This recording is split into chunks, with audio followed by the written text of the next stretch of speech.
Albert Einstein, a great German scientist, once said, only a life lived in the service of others is worth living. On the other hand, Emilio Jacinto, a great Filipino Tamasian hero, wrote, a life that is not consecrated to a lofty and reasonable purpose is a tree without a shade, if not a poisonous weed. Service to the church, the nation, and the global community is a lofty ideal. The University of Santo Tomas prepares the students to become committed persons who will dedicate themselves to the service of the church, the nation, and the world. Thus, the Thamasian alumni try their best to live a life of service guided by reason and illumined by faith. Good afternoon, good morning, and good evening to all our viewers around the world. I am Evelyn Songko. Magandang hapon, magandang umaga at magandang gabi po sa inyong lahat. And my name is Mr. Chito Maniago. Good afternoon, Ma'am Songko. And good afternoon, Chito. Kamusta po kayo? Seeing many of our beloved alumni prosper in their careers can truly inspire many people, especially those who are seeking to find their own path in life. And for today, we will be having 3 special guests po who are paving their way in government service. If you want to know more about who they are and what they do, be sure to keep on tuning po sa show natin ngayong araw na ito. And because we have lots of things in store for everyone. This is Bridges.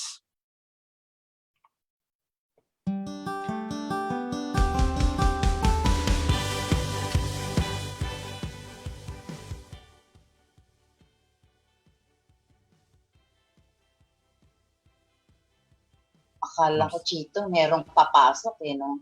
Akala ko merong surprise. How are you? Nako, I'm doing good, ma'am. I'm back to the offices na po, no? Most of the employees. That's true. Ngayon, and God is good kasi at least no, nakikita po natin there is a substantial decrease in the number of cases, and I hope you're doing well, Ma'am Songko. Kumusta po kayo? Of course, I am so busy but very happy because now we have Bridges, and of course kasama ka kasi namin, ano? And of course before we introduce our first guest, feel free to comment or to share your thoughts in our comments section.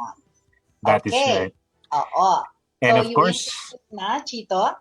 May reminder lang po tayo, ma'am, no? Before we proceed, just a disclaimer that the statements and opinions expressed by the guests do not reflect the views of the producers and staff of Tiger Media Network and the UST Alumni Association Incorporated.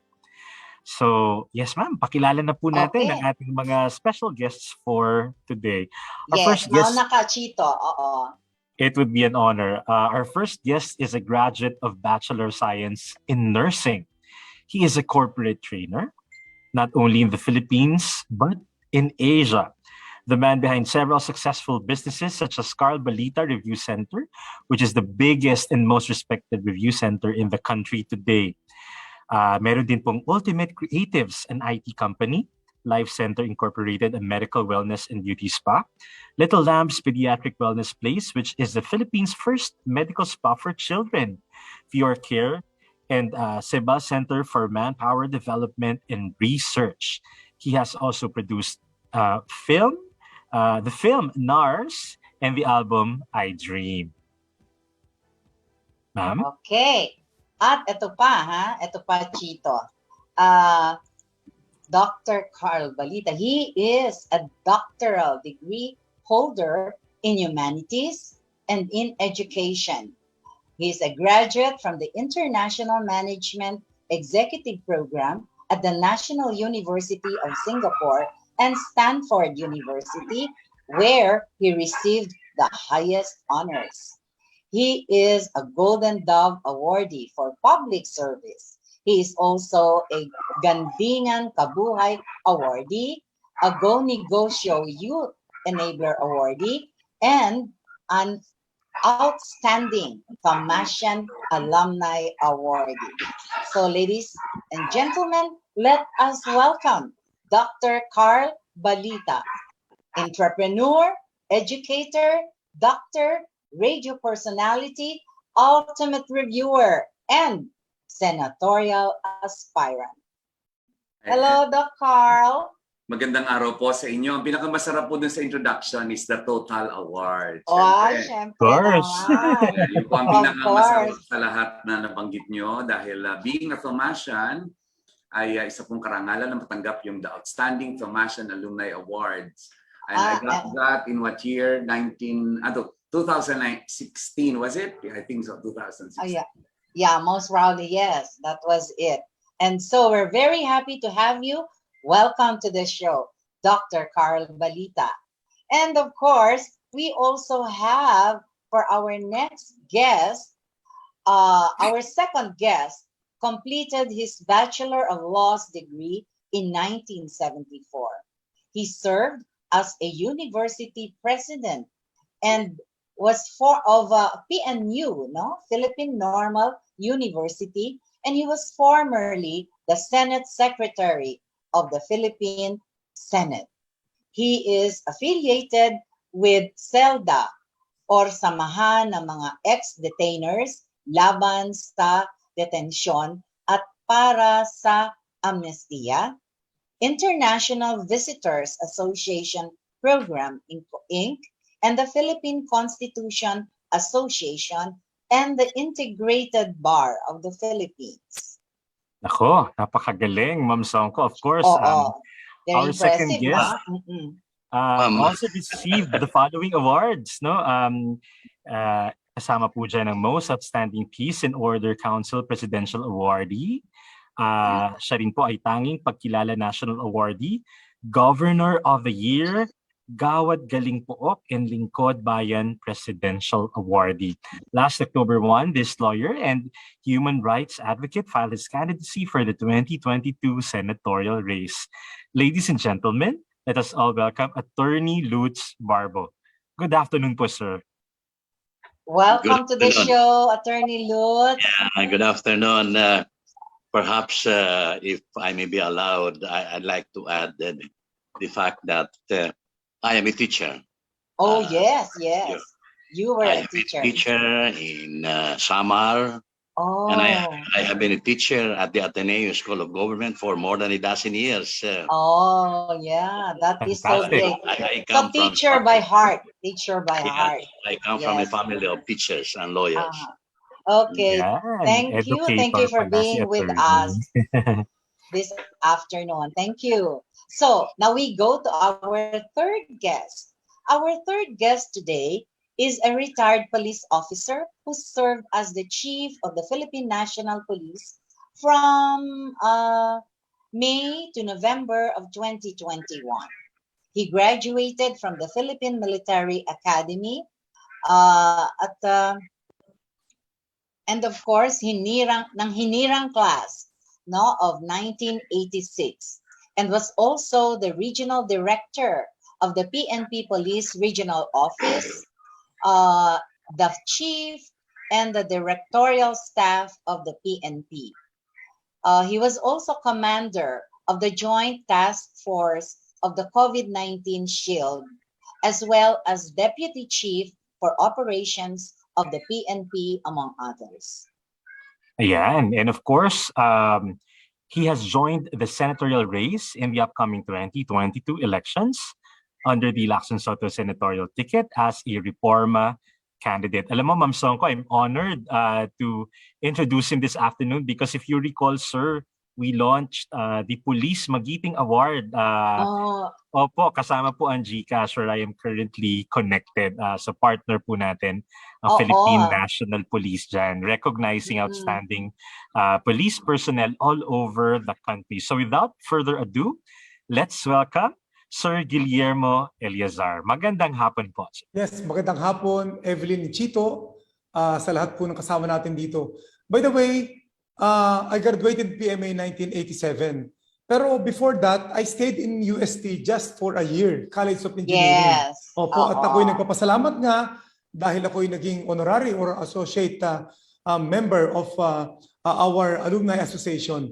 Pero gusto kong banggitin na ang aking pong wife, si Lali, siya po ay graduate ng UST, Tomasian also, College of Fine Arts na 1987 din. And ang aking nanay ay College of Pharmacy 1952. Nako. Yung tatay ko po, hindi graduate, hindi kasama, pero siyam kami magkakapatid. At alam niyo po ba kung ilan ang graduate sa UST? 7 po ang graduate sa UST. 2 lang kami na hindi, na ngayon ay ako naman is considered alumnus na rin. Ang bunso namin na isang pare na hindi po sa UST nag-aral. So ito po 7 ito, 3 of them ay nagturo pa sa UST. So I can say na talagang full-blooded Tomasian ang pamilya ng Eliazar. At ay po nanonood po sila ngayon. So maraming salamat po. Yun po yung background ng aming family. Solid Tomasian. Babatingin ko na rin po ang Ma'am Evelyn, makikibati na din ako kasi ang aking misis din ay product ng UST Pharmacy. Kabatch dito 91. At ang aking anak ay graduate, third year ngayon. Second year, turning third year sa UST College of Nursing. Susunod sa Wow, grabe naman talaga, no? Ganyan talaga ang loyalty nila, no? Fidelity to the university.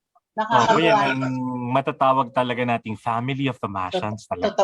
Totoo yan. At syempre, Chito, ang unang tanong natin sa kanila, ano yung pakiramdam nila? How do they feel today? Now that we are together here and they are, running for the Senate, how do they feel being with us and reconnecting with the university? It's like being back home, Ma'am Songko. Yeah, no? So, that's kumusta true. po kayo? How are you feeling today? Unahin natin si Carl. I'm feeling good kasi alam niyo naman being part of the UST alumni officers ay talaga namang love na love ko yung ating samahan.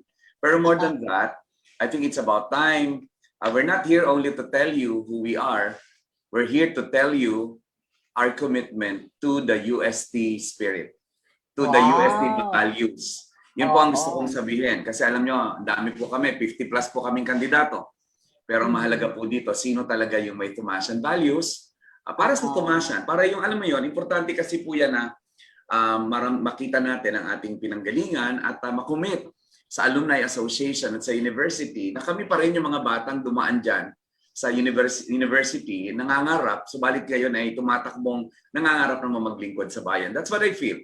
I want to commit to what UST taught me. And that's what I want to do. That is great. Oy, Chito, kita mo naman. Yeah. Giving back. Yes. Sige, tanongin naman natin si Attorney Lutz. Attorney Lutz. Number 7 yan, sa balota, si Attorney Lutz. Yes. I feel deeply honored. I will always remember that once upon a time, I used to write for Diversitarian. Mas marami ang nare-reject. Pero I became the editor-in-chief of the Law Review, the official organ of the College of Law. And I recall that I met... My wife did not meet me. I met my wife in UST. My wife graduated as magna cum laude. I have a son who graduated in UST. Noong governor ako sa Eastern Samar for 3 consecutive terms, hindi pa po ako natalo. Ang barkada ko po doon, mga pare, na mga graduate ng UST. Yung bishop namin, si Bishop Medroso, and the present bishop, si Bishop Marquez, ay graduate ng UST. Kaya palaging yung values yan ng UST ay nandyan. Hindi mawawala yan. Yeah, so I'm happy. It's a deep honor to be associated with the UST again. Wow, thank you. Thank you so much. And Si General Eliasar naman, oo nga, Chito, di ba, ang ganda po no? ng kwento ni Sir, di ba, Opo. na it's really an entire, Oo. almost an entire family of Tamashans. Mm-mm, Kamusta mm-mm. po kayo? How are you now, sir? I mean, I'm sure very busy and all, di ba? But we'd like to take this opportunity to thank you. Kamusta po kayo? Well, okay naman po ako. Kung hindi ako nagtuloy ng PMA, sigurado graduate din ako ng UST College of Engineering. Oh, At yes. Oo. yes, actually po, I didn't expect that I would be adopted by UST bilang isang alumnus ninyo. At gusto kong sabihin na sa amin pong siyam na magkakapatid, 8 nga kami pumasok dyan. Itong mga 7 na graduate nito, 5 po from College of Engineering. Lahat ng klaseng engineering. Yung una pong panganay, ECE, 1977. Then CHE, 1979. Then yung pong 80 naman, ito po sa pharmacy. And then meron kapatid na sa architecture, and then meron sa civil engineering. And then after that, ME and DE. Talagang halos kompleto na. Well, I met actually last week during the celebration of Mass, organized also by the Alumni Association. Kayo po mga magkasama, pati especially, ito pong kasama ko ngayon, si Attorney Lutz, na first time ko meet, pero si Dr. Carl, dati rin po na-meet yan kasi in-invite na rin ako before on one of his programs before. So I'm really fortunate at nagpapasalamat. I feel so honored that ngayon ay talagang bahagi ako ng UST kasama ang aking mga kapatid at kasama aking pamilya. Maraming salamat. Actually, General, actually po, ang iniisip po namin ay talagang kung hindi kayo nag-PMA, kayo po ay gagraduate sa engineering. Tama po yung Tama po sinabi yun. ninyo. 87 Oo, yun gusto ko talaga eh. yung direction ninyo eh. Kaya kayo ay medyo ina-adapt namin. Dahil nga, yan talaga yung, nakita nyo naman, no, ang mass, no? Ang daming from Faculty of Engineering na parang binati kayo at tuwang-tuwa sila. Actually, yung sa sagot nila, Chito, marami na silang senior na memories nila ng Exactly. ng kanilang mga Tamashyan fond memories. Pero tanungin pa rin natin kasi alam ko marami silang naaalala eh. Ano po yung ma-share ninyo na fond memories that you have of your stay in the university? Yung talagang hindi nila makakalimutan, ma'am, no? Like ako, syempre, yung nabaha. Isa yan sa pag natatandaan po natin, na natatawa po tayo. But, any memory you'd like to share to everyone now? Siguro po, let's start this time with General Eliasar. Sir. Yes. Yung 1 year ko po na yun, meron kaming dun sa tapat, Chads, wala na po yung Chads yun katabi ng Santa Catalina, parang dormitory, yun po yung aming boarding house. So talagang halos katapat lang yun at narinig namin ang bell kung magsisimula na yung klase. Well, for the whole year, kagaya ng bagay yung po, wala akong planong mag-exam sa PMA noon. Pero it was through my father na siyang war veteran po kasi siya at guerrilla. Siya yung nag-engage sa akin pasok ng PMA. So when I took the exam, I was already in the UST. Pero nung makapasa ako, tinapos ko pa rin. Even though uulitin ko ulit na back to first year ako noon, natapos ko kaya parang 1 week lang pumunta na ako ng PMA. Well, yung mga fond memories po sa UST, talagang yung section ko po nung 1M1, magang-maga, tapos ang kasama ko, napakagaling ng mga classmates. Kaya talagang dapat nag-aaral. Pero pag nagkakaroon ng pag-ulan at pagbaha, ayun, at walang pasok, at pag may mga break time, naandun lagi sa Murayta at Recto at nanonood ng sine. Nako Chito, ganun ka rin ba? Medyo, ma'am. tatanungin natin si Attorney Lutz kung ganun din siya nun. Baka hindi, kasi civil law yan Attorney Lutz, ano po yung natatandaan ninyo? Yeah. What are your fond memories? Yeah, I have fond memories. But one of the fondest is having been a student of former Chief Justice Roberto Concepcion. Oh, okay. You're lucky. And I remember him telling us in the class ng constitutional law, sabi niya,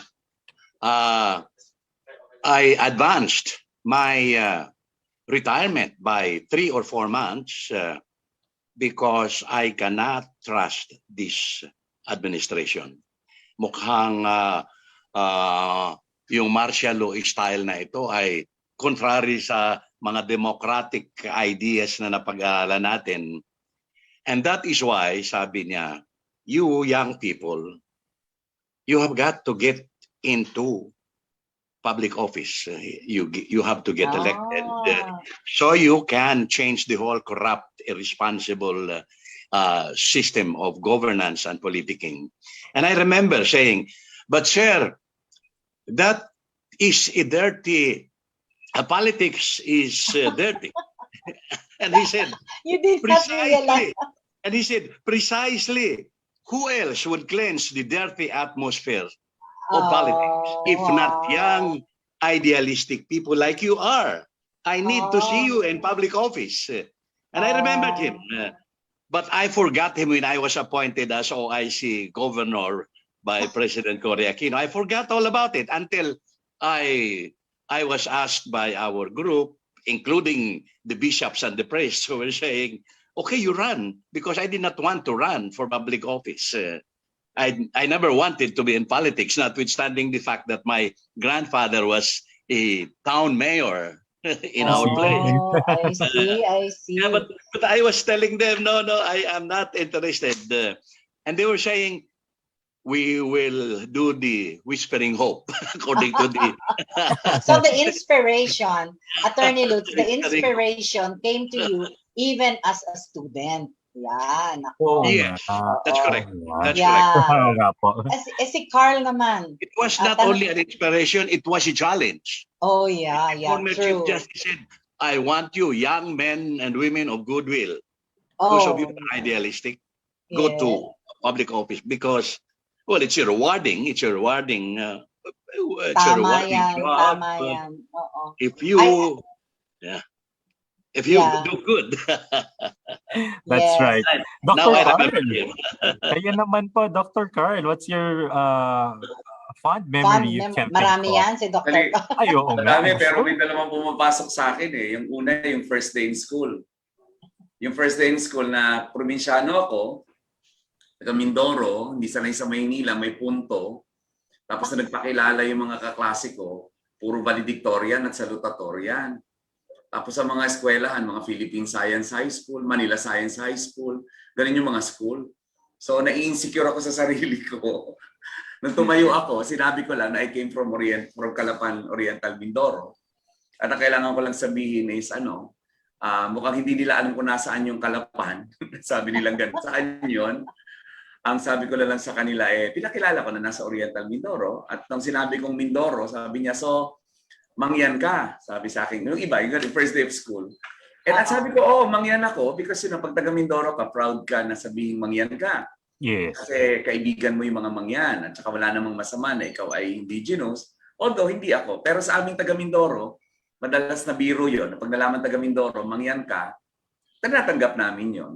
So balit nung nagpakilala ako kung sino ako at sinabi kong ang aking NCEE rating ay 99+, kagaya nila, kinabukasan nung nag-eleksyon, ako yung presidente nila. At buong panahon, ako yung presidente nila. So ang leksyon ng buhay ko doon ay hindi mahalaga kung saan ka nanggaling, ang mahalaga kung sino ka. Ang ganda.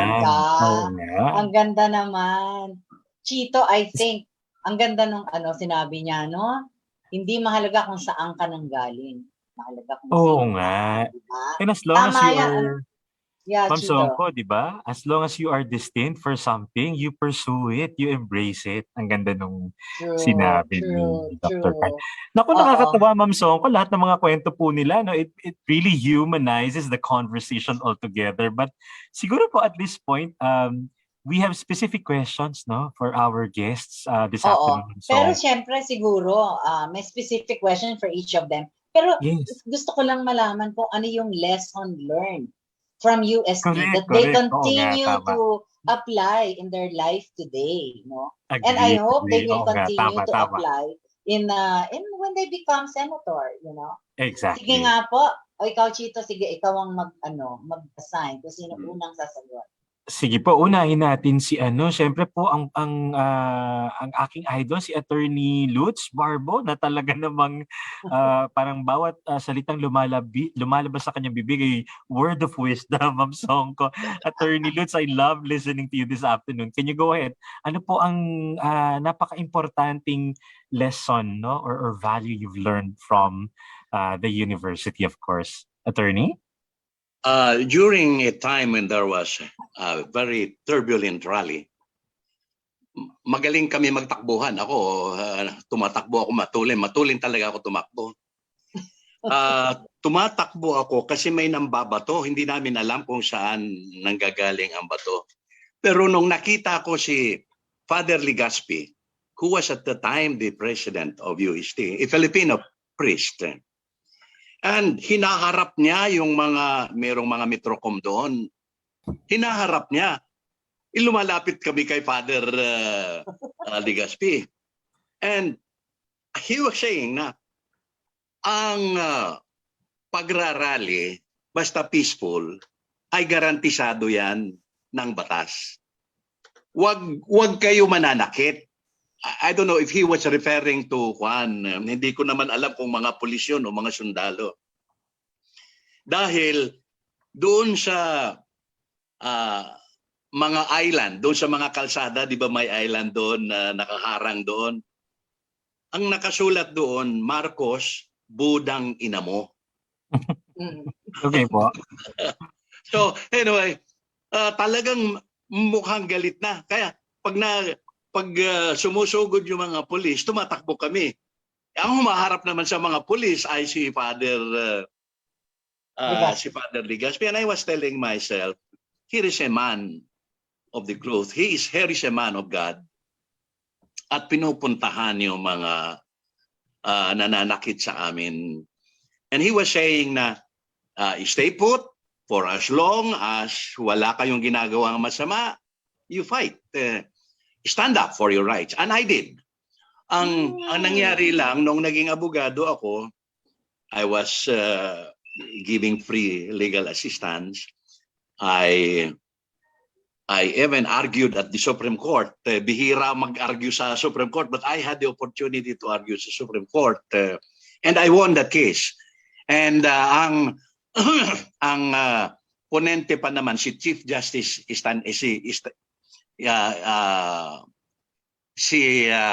Hanke. Yeah. I won that case. Pero ang nangyari after so many years, kasi ang idinimanda ko, buong provincial command. And they were asked by Chief Justice T. Hanke to come inside the Supreme Court and explain. Kasi nag-file ako ng petition for habeas corpus. And I won that case. Ngayon, ang aking problema, after so many years, I was subjected to what you call ASO, arrest, search, seizure order. And I was hoping na mukha talaga nasira yung ambisyon ko noon to be the first Filipino vice president of a multinational American company. At the time, Pepsi-Cola, it was wholly owned by American capital. Pero nung ikinulong ako, pinatalsik ako ng mga Amerikano. Kasi ang sabi nila, kahit walang kasalanan ka, but the mere fact na ikaw ay nakulong, remember, this corporation, this company exists for profit. Sabi ko, napaka-unfair naman, sabi ko. And kwento ko yun sa mga pari. Napaka-unfair naman. Very unfair. And that was a lesson na life can be unfair, but you have got to stand your ground. May mga disappointments, but fight it out. You have to be morally courageous if you think it's right. And you still remember that until today? Very much. Bringing it to, it's being alive in your life. Tumatak. I will never forget that. Kasi nung nakulong ako, I was newly married. And my wife was on the family way. Kahirap pala ng nakukulong na wala kasalanan. Okay. So ngayon, yung mga memories ninyo ng UST na natutunan ninyo, ipaglaban kung ano ang iyong ano nga ito, yung iyong pinaniniwalaan at basta wala lang kayong ginagawang masama. Nakakatuwa yan kasi hindi ko narinig yan na kwento ni Father Legaspi. Wow. Okay naman. Oo. Tingnan Ma'am. natin si ano. Opo. Yes, Chito? Tanungin natin naman si General Eleazar. Ayan, kahit 1 year lang, I'm pretty sure marami pong natutunan, no, na lessons. Of course, lessons learned, values, and essentially information education na na-instill po sa kanya. Sir, kayo po, would you like to share?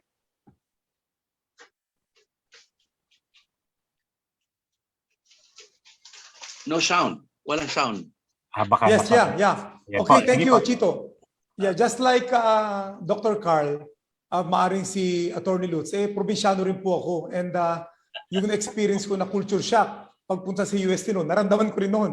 Kasi product po ako ng public elementary system, both elementary and high school. And then pagpasok sa UST, yung sinasabi niya na andun lahat ng mga bagong mga classmates na mukhang naiiba. So na-experience natin yon. So I stayed there just for a year. Pero even though, kagaya ng bait ko kanina, na nakapasa na ako sa PMA after examination, and pwedeng tumigil naman kasi when you go to the PMA, start college sa first year, uulitin mo yun. Pero talagang in spite na napakahirap ng standard sa UST, tinapos natin yon. And lahat ng aking natutunan doon, nakatulong din sa akin pagdating ng PMA, lalo yung background sa engineering subjects dahil the first 2 years ng PMA, puro mga technicals or we can say puro related dito sa mga subjects na napag-aralan natin doon. So, doon tayo nasa sa UST just for a year. Naandun at we are, even though nag-aaral ako noon, pero kasama ko yung dalawa kong panganay na kapatid na engineering students din. And may kasama rin akong dalawa na mga ate na nagtuturo naman sa UST. Kaya through their guidance, the UST values, particularly yung 3 Cs, yung community values natin, na competence, compassionate, and itong commitment, dinala natin yon. At nakatulong naman sa atin para we can go through the challenges, the rigorous training in PMA for the next 4 years after that. Wow, naman Fantastic. talaga, di Oo ba? nga. Napakaganda, di ba, Chito? Na Opo. even, yung 3 Cs natin, pwedeng-pwede kahit na nasa PMA ka at na kahit nasa buhay mo ngayon, di ba? It's very much applicable. Tama, Ma'am Song. Oo. Uy, si Dr. Carl, siyempre, siya Yes. yung mag-share ngayon. Dr. Carl? Nung nabinigyan ako ng Total Award, ay tinanong sa akin yan, anong natutunan ko sa UST na nadala ko where I was nung time na I was awarded. Ang sagot ko, caring, kasi yun ang core of nursing and leadership. And leadership. Kasi as a businessman, importante yung leadership. And wherever I go, I always exert that leadership. At sabi ko nga, natutunan ko yan kasi first year po hanggang 4th year, akong presidente ng klase. First year, nasa student council na ako. 4th year, ako yung presidente ng student council. Pero pinakamagandang istorya ng leadership na natutunan ko yon, hindi mo kailangan ng posisyon para maging leader. Alam niyo bakit? Isa sa biggest frustration ko sa UST, yung hindi ako nakatakbo sa Supreme Student Council as president. Really? Di ba, ma'am? Na-disqualify ako. Alam mo si General Eleazar kung ba't ako na-disqualify? Because of my ROTC. Bumagsak ako sa ROTC kasi nga ako naman anak ng pulis, kagaya ni General. Anak ako ng pulis, pero ayaw na ayoko. Nung linggo ko ay nauubos doon sa field. So bumagsak ako, may grade akong 5 sa aking transcript. At yun na naging dahilan na na-disqualify ako to run as the president of my Supreme Student Council. Sabi nila, kung ako daw tumakbo, siguradong panalo kasi popular ako noon, Ma'am Evelyn, alam mo yan. Pero sana, kung natuloy ka, tayong magkasama, di ba? Pero ang point ko doon is, natuloy naman kasi yung leadership role ko. At ako, pinagpapasalamat ko actually, yung Total kasi is the highest award given by UST to its alumni. Siyempre, nakuha ko rin yung DTAN, pero kaya ako proud sa Total ko, kasi entrepreneurship. Eh, Mm, hindi naman ah, pinag-aralan ko sa oo, UST. oo. Ang pinag-aralan ko sa UST, nursing, health, ano? Tapos biglang meron akong total award for entrepreneurship. Parang pinatunayan nun sa sarili ko, ako naman proud ako doon. Kasi sabi ko, yun talaga yung pagiging lifelong learner. Yun ang Yes. natutunan ko sa True, UST. true. Kasi That's alam mo, Oo. Ma'am Ida, hindi sa, Ma'am Ida, Ma'am Evelyn, hindi po sa pagyayabang, lahat po ng awards na nakuha ko, wala pong kinalaman sa pinag-aralan ko. Oh, Awards sa pero, entrepreneurship. oo, Catholic Mass Media Hall of Fame awardee po ako for broadcasting, Golden Dove. oo. Yung mga ganong award. Nasabi ko, hindi ko pinag-aralan ng masscom, hindi ko pinag-aralan ng business. Correct. Pero doon ako Oo. awarded. Kaya ang sagot ko Oo. po sa tanong nyo, ang pinakang importante natutunan ko sa UST, yung pagiging lifelong learner. At yung Ganda. faith, hope, and love. Yes. Kung Oo. mapapakinggan niyo po Oo. ang aking inaugural speech nung po ako'y na-proclaim diyan sa liwasang sa may City Hall, talagang ginamit ko is the faith, hope, and love. At saka nung nag-file ako ng COC ko, ang ineko ko pa rin is the faith, hope, and love. The three things that last forever. Naku, hindi mo talaga nakakalimutan, ha? Alam ko yan, alam ko. Pero meron akong follow-up, ha? Kay Carl, kay Dr. Carl. Ito, ang follow-up ko, Dr. Carl, ikaw ay isang PhD holder, you're an entrepreneur, ang dami mong ginagawa. How do you balance everything on your plate? And how were you able to accomplish everything? Parang hindi ka natutulog. I don't. Successfully. My secret to balance is not to balance. Ah, Because when you search for balance, you end up with the imbalance. What I do is I blend. I blend. okay. Because pag sinabi mong balance, pag ako nagtrabaho ng 8 hours, dapat ang family ko may 8 hours, dapat ang pahinga ko may 8 hours, ubos na yung 24 hours. So ginagawa ko, ma'am, I blend. And blending only happens when you actually enjoy what you do. When you're able to connect your work with with fun, with the purpose.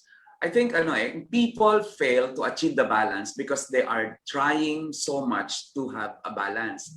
Like a rat race, in a rat race, even if you win, you're still a rat. And the thing is, I want to balance. Like right now, I'm in the office, I'm working on the other side, I'm with you, later on I'm with my family. Trying to achieve that. I'm trying to blend. And by blending, nagkakaroon po ng giging porous yung mga ginagawa mo. And rest to me, actually work to me is rest. I mean, akala nyo lang marami akong ginagawa, pero matamad ako. Ang galing ko lang mag-delegate. Magaling ka. You are a leader. Because you know how to I trust believe in and that. delegate. Tama ba yun? And I multiply others. Like, nakita nyo yan, ginawa ko sa CBRC Vice, yung tumutulong sa inyo. Dati-rati ako lang yan. Pero kita nyo because leadership, success is not success without succession. And the biggest challenge of leadership is not only mentorship, modeling, and motivating. I think it's multiplying. You multiply yourself so that others become you. So I think that's what I've done well. Yeah, thank you. Ang ganda, di ba? Totoo yan. Parang scaling up, ma'am, parang it shouldn't be boxed in a certain paradigm, di ba? Dapat i-multiply na. Ma'am, may tanong ako kay for attorney Lutz. Oh yeah, sige, go ahead. Oo, di ba nabanggit natin kanina si Dr. Carl, he has been very successful in various endeavors, no? Ako naman itatanong ko kay Attorney Lutz, what is the most memorable case you've handled, sir, and why? Ayan, as a lawyer. Yes, I handled a hopeless case. Ang sabi nila, hopeless case yun. Kasi the three merchants, small-time merchants from Manila went to Samar. And to our place in Llorente, Eastern Samar. And immediately, they were jumped upon as NPA rebels. Yung iba nabugbog, yung tatlo, yung dalawa nabugbog kaagad. At ang bumugbog pa doon ay pulis. Kasi pala pinaghinalaan dahil itong isa nagdala ng baril na wala namang lisensya. So pinaghinalaan, kita-kita na may baril ka. So immediately ikinulong sila. Doon sa kulungan, the mayor was asking almost everyone who passed by, libreng sumuntok. Libreng sumuntok. Kasi at the time, they were waiting for mayroon daw pupunta dyan na mga kuwan. Nagkataon lang na may mga pupunta daw ng mga NPA rebels. So anyway, talagang hanggang pinatay yun, binaril yun. But anyway, Oh. I filed a motion. I filed a motion for habeas corpus sa Supreme Court. It was, I knew nga napatay na, but that was a legal strategy. I was a young lawyer and freeze ang knowledge ko about the law. And I was arguing sa Supreme Court. And ang sabi ng mga kababayan ko at saka mga legal practitioners, kabata-bata pa, nag-argue na sa Supreme Court. And I won that case. It's now in the Supreme Court reports annotated. At hinahangaan ako doon for unrelenting pursuit of truth and justice. Nako, Ang Oh, ang very, ganda nun. Oy, very nako, UST, Chito, very ang ganda nun, ano? Yeah, Unrelenting pursuit of truth. truth And and that is justice. always That is guided by correct. reason. And of course, justice. O ako Yeah. naman, Chito, ha? Sige pa. Meron akong follow-up question kay General Eliasar. General, of course, earlier on, you mentioned about competence, compassion, and commitment. How do you think would you be able to translate this in your life if you will be elected? How will you translate that in the government work or in your service in the government? When I was in UST, yan po yung tinuro sa atin, 3 Cs, di ba? Pero pumunta ako sa PMA, nadadagdagan pa yan ng core values naman ng PMA. Yung pong courage, integrity, and loyalty. Yun. Yung dating 3 ngayon, nadagdagan pa ng additional 3. Kaya nga po, ito nga, pag pinagsama-sama natin yung mga ito, actually, yung competence and integrity, yan po yung nobility na ating pinakita. And then, pinagpares-pares ko po yan yung compassion and loyalty naman, that is passion to serve and protect the people. And the commitment and courage, that is determination to do and fight what is just and right. Alam niyo po, if ever I'll be elected, if we have that moral foundation na ating pinagdaanan or ating pinaghuhugutan ng lakas, like itong 3 Cs natin, reinforced by the courage, integrity, and loyalty sa PMA, ay ako'y naniniwala na kung ipaglalaban lang ang tama at itatama ang mali, wala po tayong mali na pupuntahan. So I've learned that during my 38 years in the public service. And kung pagpapalain ng Panginoong Diyos sa tulong ng ating mga kababayan at ng ating pamilya, yun lang po yung gagawin natin. And the best, we can say, tool for us para makita natin ang ating pong masasabing effectiveness or yung ating importance sa ating paglilingkod sa bayan, kung makukuha natin the trust, the confidence, and the respect of the people that we serve. Wow, ang galing naman. Truly, that was a very wonderful sharing that we had.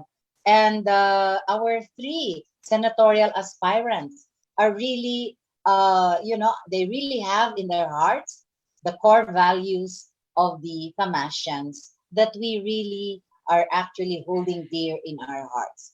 Competence, compassion, and commitment.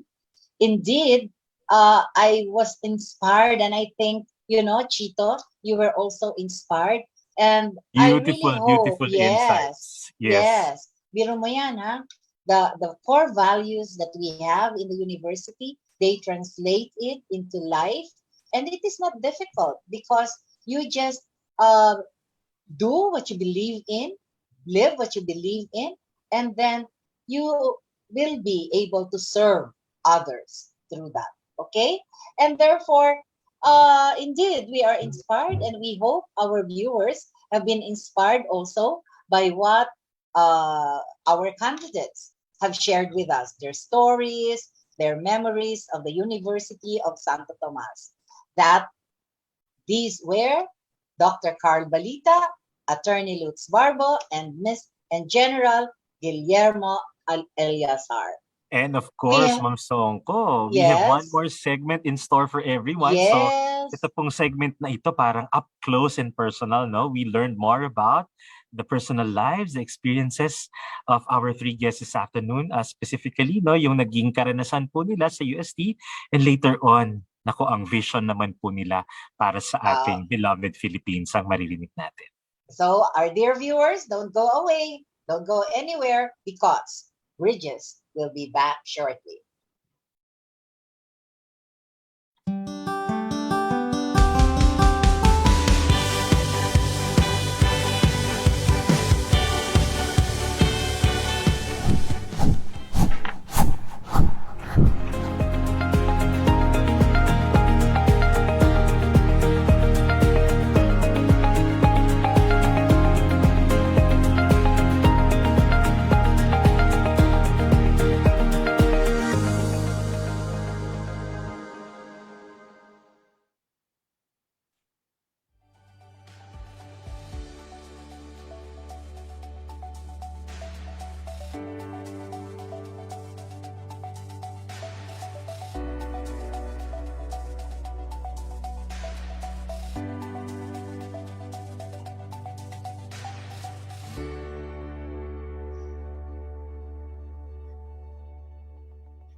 Ladies and gentlemen, welcome back to Bridges. Earlier, we sat down and had an amazing talk with our senatorial candidates about their life in UST and career, which I am sure has inspired many of our viewers.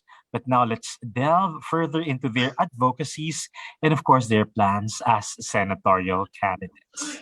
So, Ma'am Songko, ito, I'm really excited, no, for this segment. At Yes. marinig po natin yung platform of action po ng ating mga candidates, ng ating po mga co-Thomasians. Okay, so maybe I can start, Ma'am Songko. Would you like me to start? Go ahead. Yes. Sige po. So my first question is, what motivates you into serving our fellow Filipinos? Sabi nga ng isang commercial, para kanino ka bumabangon, Ma'am Songko, di ba? So what is, where do you anchor your purpose on and your motivation on? Sige po, let's start with Dr. Carl Balita, please. Well, kung wala namang pandemya, malamang walang Carl Balitang tumatakbo.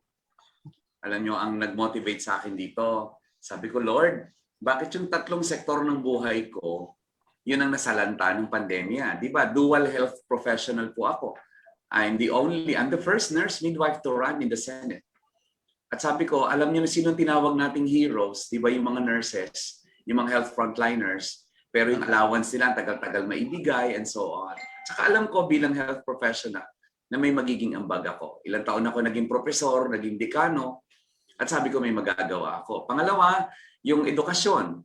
Licensed professional teacher po ako at ako po'y Doctor of Education. Kung kaya't sabi ko, Lord, bakit ito edukasyon? Ito pa naman yung The Great Equalizer. At nung nagpunta nga po ako sa Stanford, ang akin pong technical paper ay may kinalaman sa digital learning. Tapos yung pangatlo, di po ba 20 taon ng buhay ko ay inalay ko sa micro, small, and medium enterprises, sa radyo negosyo ng DZMM. Na alam ko naman na sila yung mga in-interview ko dati, na mga nagsara, alam mo yun, Yes. yung nalugmok and all. So sabi ko sa sarili ko, nung una, inibitahan ako ng health sector, mga Thomasians din, na tumakbo daw ako. Tinanggihan ko yan, tinanggihan ng pamilya ko. Subalit nung nagmuni-muni ako, humingi ako ng sign kay Lord, hanggang tumawag na si Doc Willie Ong, tumawag na si Isko Moreno, And later on, himala ng lahat ng himala, pumayag ang pamilya ko, patakbuhin ako. So para kanino ako bumabangon? Para kanino ako tumatakbo? Sa bayan. Alam mo Ma'am Evelyn, kung gaano kasimple ang buhay ko, kung gaano katahimik. True. Nilagay ko sa manggulong mundong ito. Kasi alam ko po meron ako may aambag.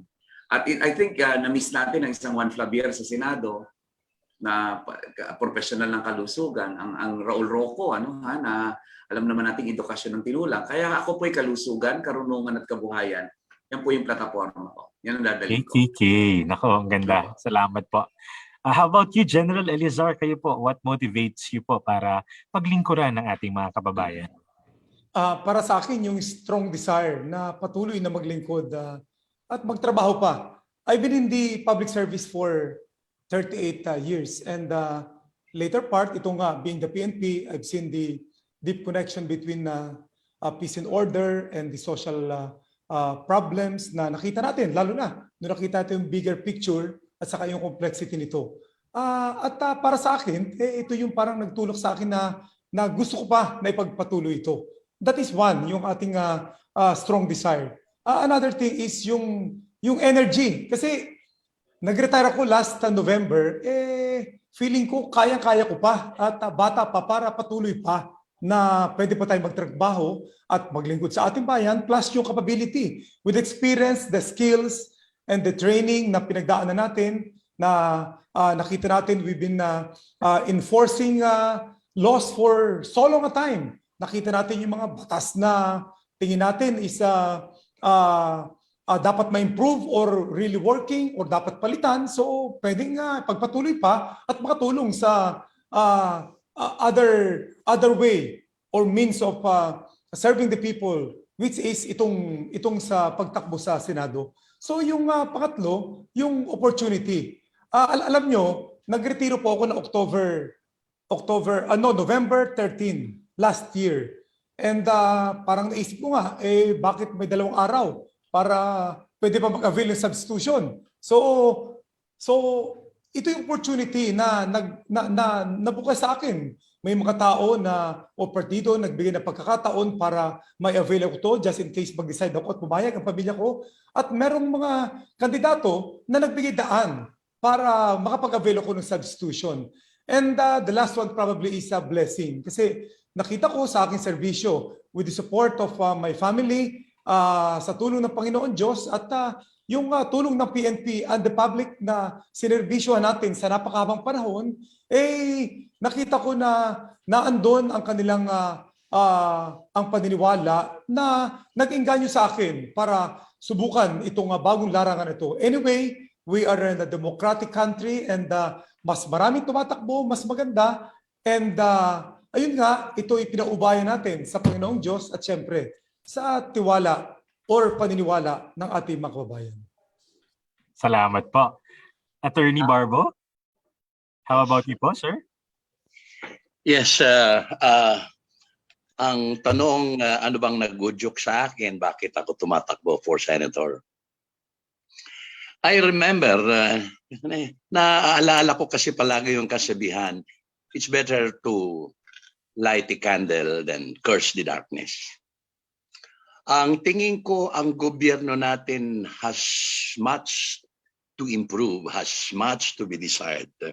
I remember a teacher who said, get disappointed. Do something. And especially in matters of reform, be reform-oriented. Do not be contented with what you see. And naalaala ko na maraming awards din ako kagaya ni Sir si Sir Professor Balita. Maraming mga awards siya.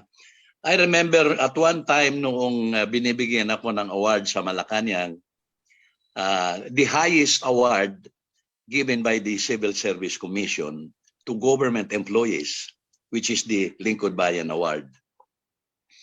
Ang sabi ni FBR, sabi niya, ito si Lutz Barbo, sa susunod, hindi na ito kasali. Ang dami ng award ang ibinigay ko rito. And I think the last time that he gave me an award was yung Peace Initiative. yung sinasabing, in fact, sinabihan niya ako, you are our regional pivot man on peace initiatives. In fact, pinalilecturean sa akin yung ibang mga governors paano hihikayat ang mga NPA to go back to the folds of the law.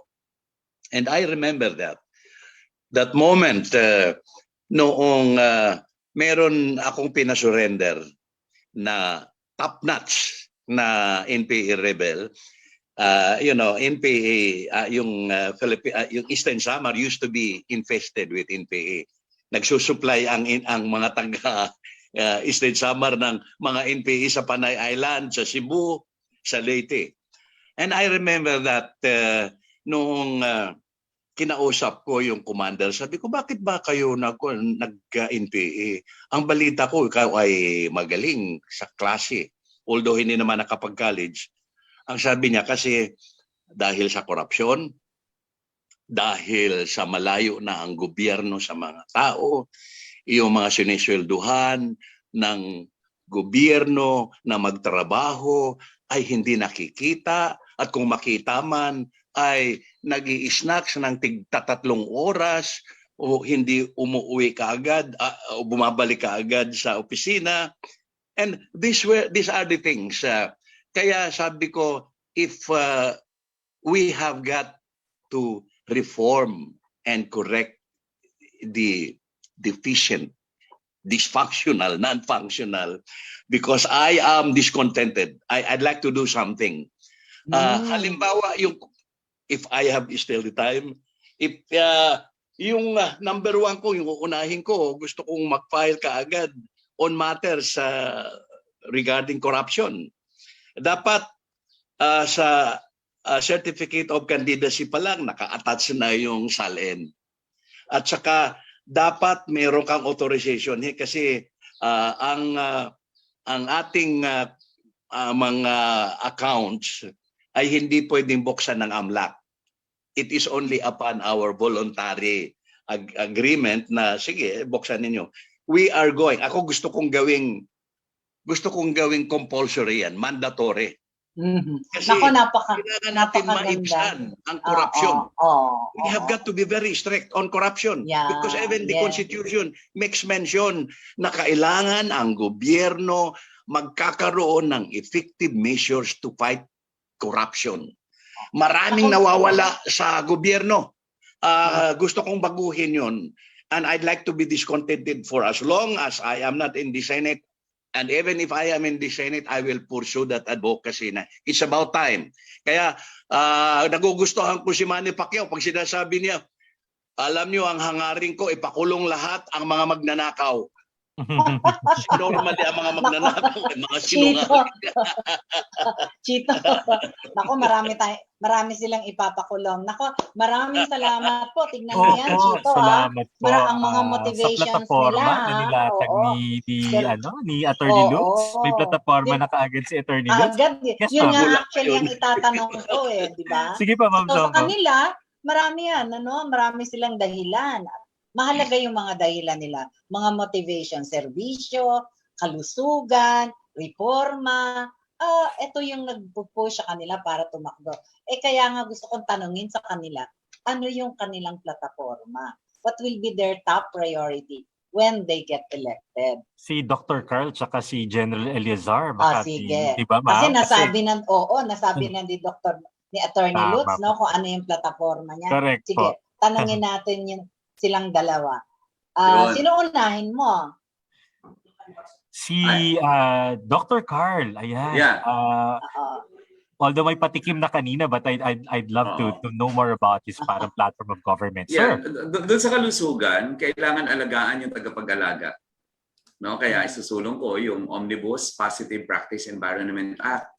Kasi alam nyo, kaya kasi sinabing omnibus, hindi pwedeng maiwan yung ibang health sector, yung ibang health professionals. So mula yan sa lahat ng manggagawang kalusugan.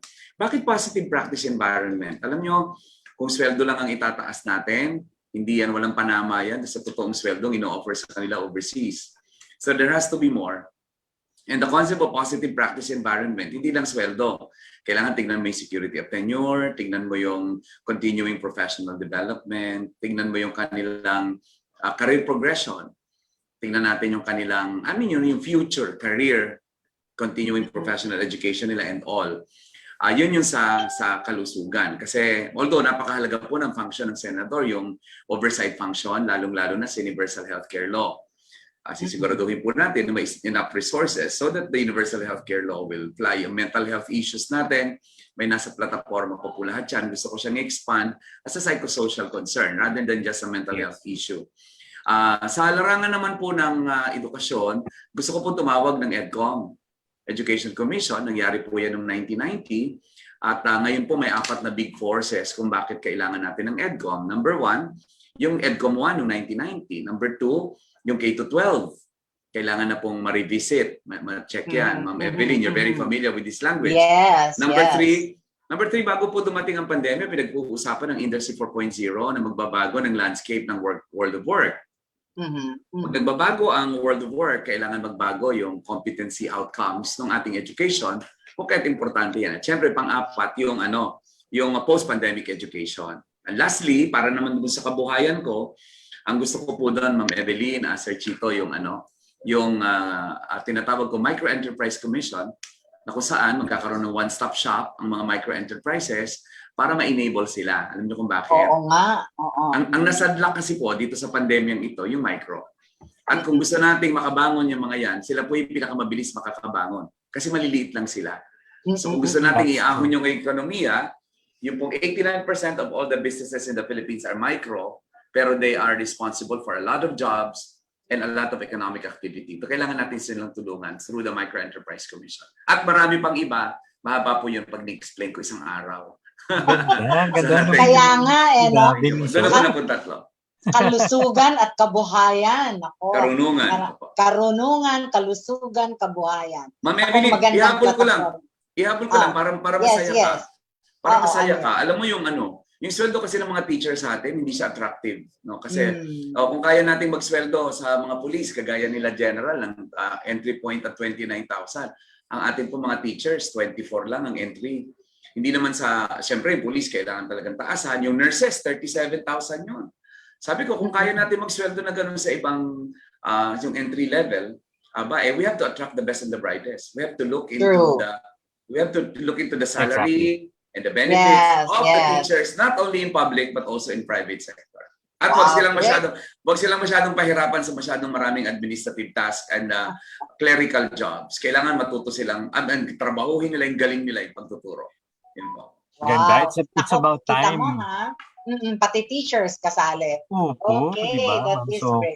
General. Si General, yes. Yes, galing po ako sa law enforcement and peace and security sector. Kaya I go with the principle na one of the strong foundations of economic development ay yung security pa rin or peace and order. Kaya nga ito, para makuha natin, the best crime prevention strategy is the assurance that those who will be committing violations of the law will be caught and punished. Kaya po para sa akin, talagang dapat palakasin natin yung law enforcement capabilities natin.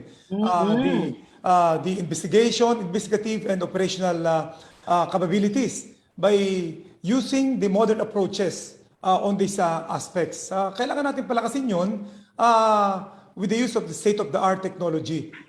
Nakita po natin na sa ngayon, ang daming mga pangyayari na hindi ma-resolve ang mga kaso. We are always relying doon sa mga traditional or itong mga eyewitnesses. Pero kailangan natin dito talagang state-of-the-art. So yun ang ating isusulong para sa ating law enforcement agencies. At syempre, isama na rin natin yung pagiging mas disiplinado ng ating mga law enforcement agents natin. So yung ating po, bahagi dito, itong mga force multipliers na tumutulong sa atin. Bigyan natin sila ng mas magandang insentibo or benepisyo. Like itong ating mga barangay tanod. Wala pong sweldo actually yan, honorarium lang. So yung health and life insurance for them, malaking bagay yan para mas lalo silang ganahan na tumulong sa atin. Totoo lang po, hindi alam na lahat, pero ang laki ng tulong nila sa ating crime prevention. Pati na rin yung mga security guards. pagbibigay ng magandang reward system doon sa kanilang ginagawang pagbabantay even though they are privately employed. So, ito po yung ating susulong sa ating sa peace and order. Of course, para sa ibang mga aspeto na tumaas ang kalidad ng ating kabuhayan, pati na rin yung kalusugan na binanggit na ni Dr. Carl at yung ating kasiguraduhan na tayo'y ligtas sa mga sakuna. So yung pagpapataas na pagbibigay ng tamang benepisyo sa ating mga healthcare workers, taon-taon binibisita tayo ng mga bagyo't kalamidad. Hindi kaya dapat masanda tayo dyan. Yung ating mga evacuation center na instead ng mga eskwelahan, dapat meron tayo nito. Pati na rin yung pag-establish natin ng National Health Hazard Map para magkaroon tayo ng tamang approaches kung magkakaroon ng mga pandemya na kagaya ng naging COVID-19. Yung ating pong mabuti ka sa barangay na isulong natin para makarating sa kanila ang mas baba o libreng mga gamot, pati na rin yung ating telemedicine. So sa ating pong pagkain, sa agrikultura, siguro high time na talaga na palakasin natin ito. Alam nyo, sinasabi nga natin na kung sino yung mga nagtatanim, sila pang halos walang makain. Kaya dapat itaas natin ang dignidad ng ating mga magsasaka at mangingisda by giving them itong ating food security cluster na masiguro na doon pa lang simula sa pagtatanim hanggang sa pag-aani at pagdadala nitong mga kanilang mga inani, may kasiguraduhan na silang pupuntahan. Pati na rin yung magandang insurance system. Inutang na nga yung ating mga pananim, itong ating mga hayop na alagaan, heto ngayon tinamaan ng bagyo't kalamidad, mangungutang na naman para makakuha ng panibagong mga puhunan. Kaya dapat meron peace of mind na ito ay papalitan through that effective insurance system. Yung ating anti-smuggling effort na dapat gawin at pati na rin yung importation na dapat malimit natin para sa kapakanan ng ating mga magsasaka. Some of this, ito yung mga sinusulong natin at through consultation, marami pa tayong pwedeng mapag-aralan. Ang bottom line nun ay dedikasyon at commitment para sa kapakanan ng ating mga kababayan. Naku, I agree. Ma'am Maraming salamat. Oy, nakakatuwa, di ba? Ang Chito, ganda po nakita mo naman, no? ng nilatag Yes. nila. At nilatag nila. Oo, ng From totoo. capacity building po ng mga teachers natin to empowering our peacekeepers, no, ang mga farmers po natin, and yung sinabi po ni attorney, no, yung mga anti-corruption efforts natin from as early as, including your SALN when you file your candidacy. Yes. Naku, ma'am, I really wish we have more time to That's talk true, to that's our true. guests.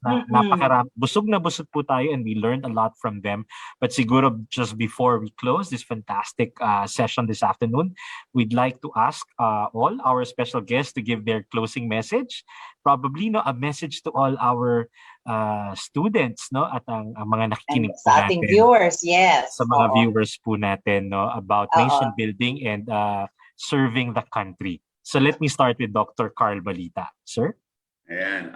Alam nyo, napakarami po namin tumatakbo, pero wag po kayo mapagod na pag-aralan ang aming mga nagawa, ang aming mga gustong gawin. Kasi po, pag ang kandidato, paulit-ulit yung sinasabi niya, tuwing tatakbo siya, at pabalik-balik lang siya sa posisyong kanyang gustong paghawakan, magtataka ka po, ba't hindi mo nagawa dati yan? Ba't yan pa rin ang sinasabi mo? Kami po, masaya po kasi mga bago po kami dito. Alam nyo, pag kami tatlo po nanalo, ang ganda na po kaagad ng solusyon sa mga problema. Ang pagkakaiba po namin, kami mga bago. At yung mga bagong yan, syempre yung energy namin, mataas ang aming energy. At gusto ko pong banggitin bilang panghuli, ako po para kong kape, 3-in-1. Kung naghahanap po kayo ng professional ng kalusugan, dahil meron po tayong pandemya, nandito po ang kauna-unahang nurse, midwife na tumatakbo. Tumasya, nurse, midwife na tumatakbo. Kung naniniwala naman kayo na talaga may problema ang edukasyon at ang karunungan sa atin sa Pilipinas, ako po yung nag-iisang licensed professional teacher at doktor ng edukasyon. Makakatulong po ako. Bilang panghuli, yung kabuhayan, ang naging kakampi ko po yung maliliit na negosyante. Kaya po gusto ko silang itaguyod kasi karamihan po sila sa kanila mga magsasaka, asawa ng mangingisda, mga asawa ng mga maliliit na nagtatrabaho. Subalit, na itatawid ang kanilang pamilya at may hangarin ng ulad. Gusto kong sabihin sa inyong lahat na ang akin pong pagtakbo ay para sa bayan. Dahil bilang isang alumni po ng UST, ang akin pong malaking dahilan kung bakit ako nandito ngayon ay para sabihin sa UST na kapag ako po ay sumuway sa faith, hope, and love at saka sa ating mga core values bilang Thomasian, kayo na po ang pumalo sa puwet ko, Ma'am Evelyn. At kayo na po ang pumingot sa I tenga will. ko, Ma'am Ida. At yan po ang dahilan kung bakit ako nandito bilang isang full-blooded Thomasian nursing student leader. Ako po ay nangangako na I will make UST proud. Thank you very much. Wow. Maraming That salamat. is so Dr. great. It's Carl nice to Balita. listen to that, no, Chika? Opo, Okay. nako, fantastic. Ngayon naman po, General Eliazar, sir, any Opo, closing message po Yes, for our una viewers? po, salamat po sa inyo. And assume na ang nanonood po sa atin ay mga Thomasians, kundi man mga kamag-anak or mga kaibigan nila. Kaya po, maganda si binanggit kanina ni Dr. Carl na andito ang mga baguhan na pwede nyo pagtiwalaan. For quite some time, itong mga nakaraang buwan, kami po mga kandidato, si Atty. Lutz, si Dr. Carl, ikot ang ikot at panay ang pangampanya. Pero sa ngayon, ang aming audience, mga Thomasian at mga kaibigan nila. Kaya sa tingin ko po, ang aking message na lang, sana po, tangkilikin ang sariling atin. Andito po kaming tatlo, si Atty. Lutz, Dr. Carl, si General Eliazar, na mga Thomasians na isama nyo po sa Senado. Yun po yung diretsyo ko na mensahe sa inyo. At hindi po kayo mabibigo. With the three values, community values that imbibe on us at pati sa aming mga panungkulan at mga serbisyong ginawa sa ating bayan, ako po'y naniniwala na sa pagkakataong ito na tayo nagsama-sama, kayo po ay nandito para kami suportahin at naniniwala sa mga Thomasians na tumatakbo. 12 naman po itong slots natin para sa Senado. Kaya ano ba naman na itong tatlong humaharap sa inyo ngayon ng mga Thomasians, isama nyo na. Tangkilikin ang sariling atin, itayo ang bandera ng University of Santo Tomas. Maraming salamat po. Maraming salamat po, sir. And of course, Attorney Lutz, you have a minute, sir. Please, any closing Yes, message I for our agree. viewers? I agree wholeheartedly with Dr. Carl and the General Eliazar. Pero siguro yung mga nasabi nila, pwede ng executive order or directive or memorandum ng executive department gawin. Pero I'd like to see them in the Senate. Gusto ko magkita-kita kami doon sa Senado, and the Senate is a policy-making body. Siguro pwede kaming gumawa ng mga polisiya na pwedeng pang-implement sabihin namin sa Presidente, implement nyo ito. Talagang gustong-gusto kong baguhin, nabanggit ko kanina yung bulok na sistema. Alam nyo, pag nag-eleksyon, kasi pag hindi natin baguhin ito, palaging ganito na lang, rigmarole, parang fiesta, moro-moro, parang kalukuhan na nga yata, pabalik-balik na lang, pero nandyan pa rin yung problema. Isa sa mga problema ay dapat pagbawalan ang isang kandidato, pag nanalo siya, hindi dapat siya magbago ng partido at pumunta sa nanalo na presidente. Kasi ang nangyayari, lahat ng mga kandidato o yung nananalo, magbabago na kanilang mga partido kung saan nandoon yung presidente. Remember, the political party is a guidepost. It's a directive for policy making, and yun ang dapat sundin ng namumuno. Kaya yun ang palaging nasa isip ko, na tama yung sinasabi ng mga kasama ko na pag-isipan natin, let's go direct to the problem. Ano ba yung basic problem? Bulok na sistema. Kailangan natin baguhin yon. Gusto kong makausap si Dr. Carl at saka si General Eliazar pag nandoon na kami sa Senado at gagawa kami ng isang forma or platform na dapat sundin ng gobyerno nasyonal. And that is why I remember, nasa UST pa ako, graduating ako nung naalaala ko itong very lyrical sentences. Ang sabi doon na, yesterday was but a dream and tomorrow is only a vision. But today, well lived makes every yesterday a dream of happiness. And every tomorrow, a vision of hope. Look, therefore, to this day. Tingnan natin Wow. itong araw. Tingnan natin si Dr. Carl at saka si General Eliazar. We need to be there because we are imbued with competence, with compassion, with commitment. At idadagdag ko yung motto ng Philippine Normal University where I became the president. Truth, excellence, service. Thank you very much. And Salamat po. Thank Ma'am you. Evelyn, Ma'am Evelyn, Yes. sabi ni Attorney Lutz, ano daw, imbued. Totoo po, Yeah. imbued with an ending grace. Unending grace. Imbued Tama with po. an end. Yes, Naku, that is sige so po. wonderful.